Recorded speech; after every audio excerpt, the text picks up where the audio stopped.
beekale dukkanni hammaate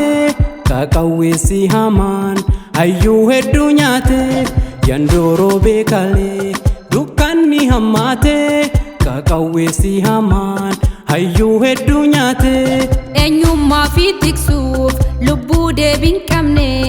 gonnitti wareegee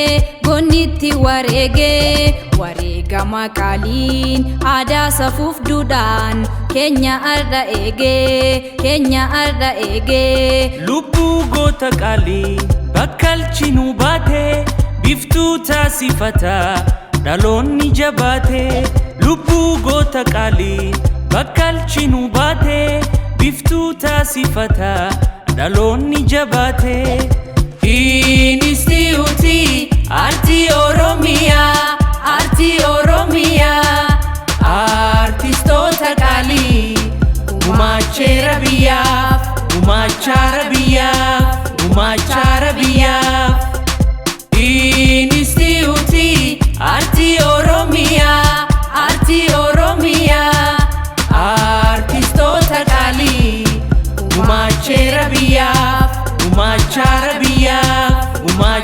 biyyaaf isa jabaan dhaabee kan jabaan hoogganuu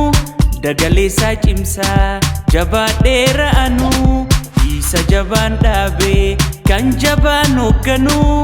dagaleessaa cimsaa jabaadheera anuu golaaf goloo seene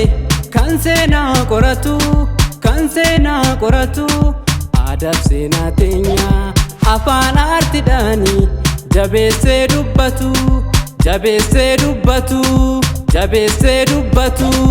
Inistituutii Aartii Oromiyaa